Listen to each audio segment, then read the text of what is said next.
Okay, my hope is to go through example two a little bit faster than example one. I really wanted to take my time and explain all the steps of example one, really thoroughly. So hopefully we can cut a little time off of this video. Okay, so for example two, we're going to look at y equals -3 times cosine of -4x plus pi. So let's automatically kind of tweak this function so that we factor omega out of the argument. Okay? So when I do that, I'm still going to get y equals -3 times cosine, but in brackets, I'm going to factor out a -4, and -4x divided by -4 is x, and then positive pi divided by -4 is negative pi over 4. Okay? And at the beginning of this, if we scroll way back, so at the beginning of this worksheet, we were talking about the different, the format of these sinusoidal functions, and we said, hey, we need to make sure that omega is positive. That is true. We want to make sure omega is positive. And if you look right here, we definitely have a situation where omega is not positive. So when you do get a negative value for omega, you need to go directly to that idea of our trig functions being even and odd, okay? Now, I happen to remember that cosine is even, okay? Hopefully you also remember. If not, I'm here to tell you cosine is even. And what that means is if we have f of negative theta, it equals just f of theta.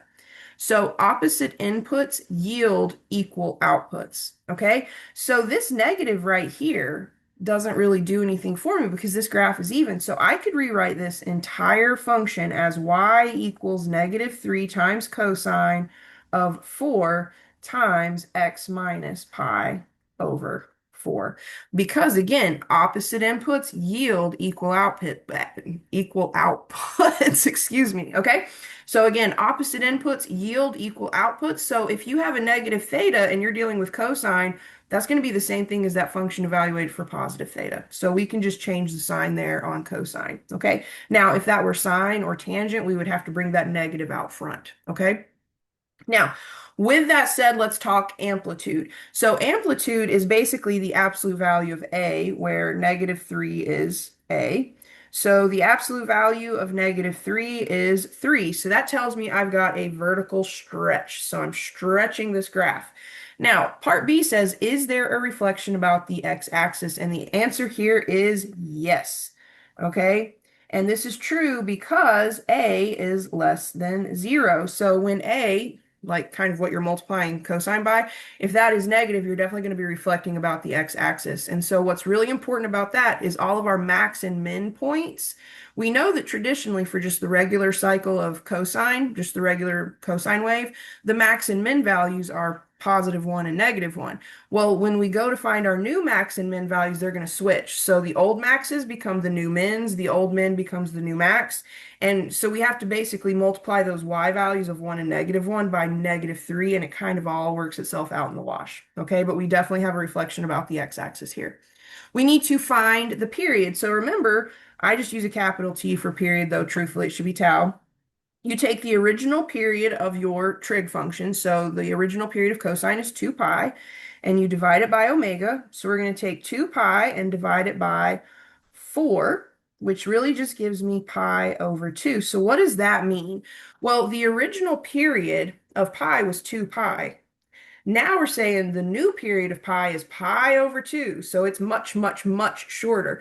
So that means this graph has to do its cycle much quicker so that it can complete a full cycle in a much shorter distance. Okay, so remember, pi or the period represents basically the distance required to complete a full cycle. So if our old period was 2 pi and now it's pi over 2, we have way less time to complete a full cycle. Okay? This is also going to help us determine our key points. The phase shift. So with the phase shift, we always want to look at this portion of the graph. We want to look at that factor of the argument that is not omega. And whatever you get here, if you have it in terms of x minus, either positive or negative, phi over omega, that is your phase shift. So in this case, my phase shift is actually positive. Okay, so think of this as x minus positive phi over omega. All right, so my phase shift is positive pi over 4. So that tells me we're going to shift to the right. So a couple of really big things have happened. We've taken our period and we've like squished it way down, we've compressed it, and now we're shifting our whole graph to the right. Okay? Now we need to determine where one cycle begins and ends. So really quickly, let's look at a regular old cycle of cosine. So if we were looking at just the regular cosine function, it would start at 0. So not actually at 0, but it starts here. And one full period was 2 pi. The center would have just been pi. The first quarter, pi over 2. Second quarter, 3 pi over 2. Okay? Now with cosine, we start at a max. And so we start at a max, and then we go to the x-axis, and then we go to a min. We go back to the x-axis, and then we go back to a max. So one full cycle of cosine actually looks like this. So the original, just kind of like the OG cycle of cosine, starts at 0 and it goes to 2 pi. Well, we need to figure out what our new cycle is going to start and end at. Okay? So when you're dealing with sine and cosine, a cycle always begins at the phase shift. So it begins at the phase shift.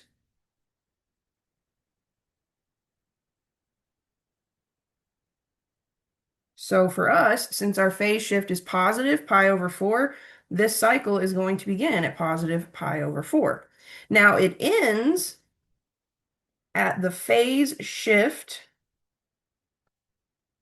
plus the period. So for us, our cycle is going to end at the phase shift of pi over 4 plus the period, which is pi over 2. And this is another situation where you need to be kind of familiar with fractions. We need an LCD. The denominator here is 4. Pi over 4 is good.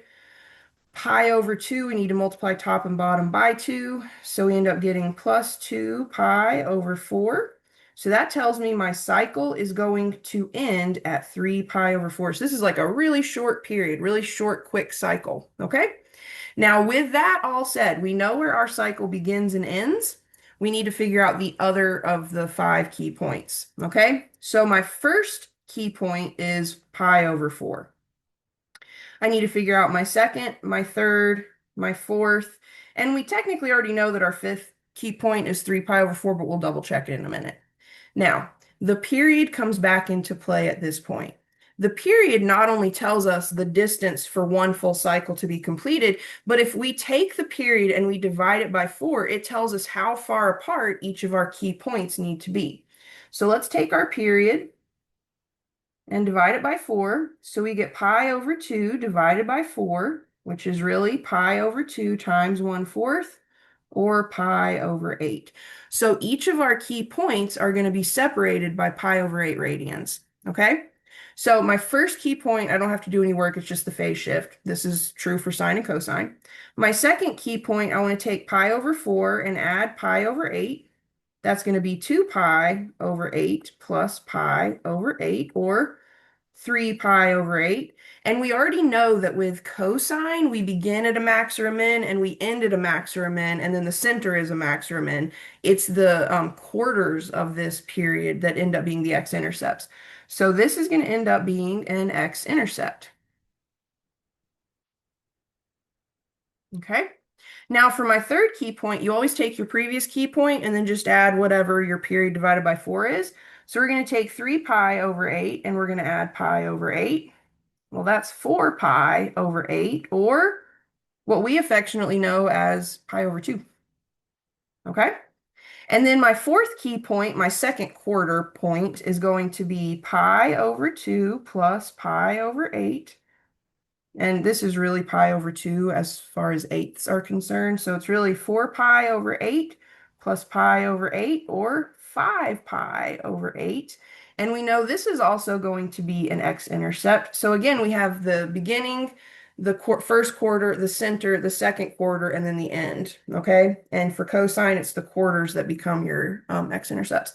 And then for my last key point, I'm going to take my previous key point of 5 pi over 8. I'm going to add pi over 8. That is 6 pi over 8, which reduces to 3 pi over 4, which we already knew. We've just verified it now. So let's figure out our maxes and our mins. We already know that we have our x-intercepts at 3 pi over 8 and 5 pi over 8. Let's figure out what is really happening at pi over 4, pi over 2, and 3 pi over 4. Now, cosine ordinarily starts at a max. So we would say, okay, this point would be pi over 4, and then the y coordinate would be 1, but we always take the y coordinate of the transformed graph and multiply it by a. Well, what is a?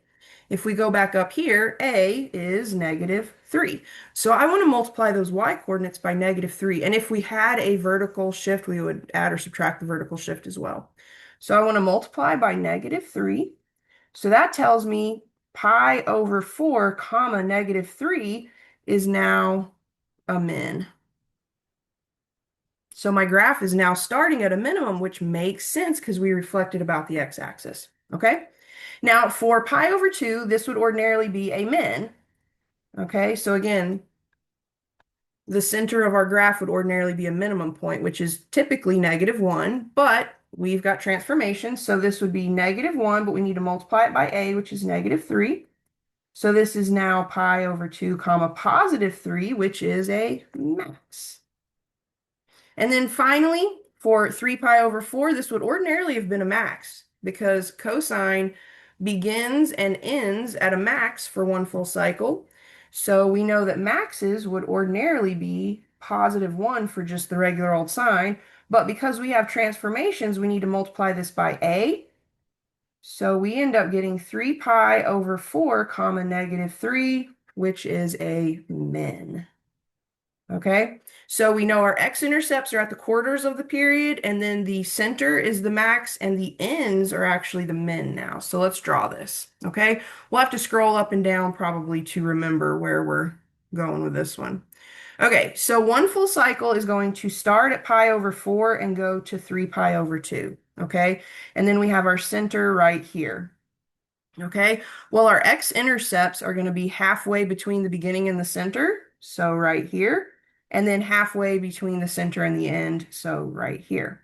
Now we know our new max is actually the center of the graph, and that's going to occur at pi over 2 comma 3.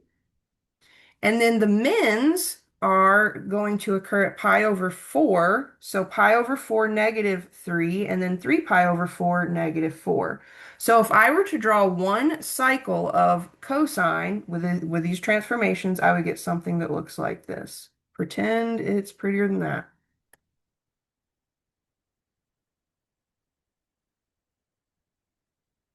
Okay, and we could keep going with this. So we could extend it further if we wanted to. So I'm going to have another x-intercept here, here, here, here.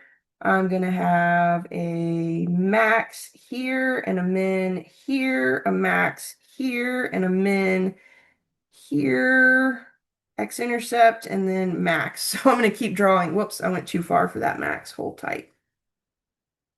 Max. Okay, so if I keep drawing, I would get this. And we know that this keeps going.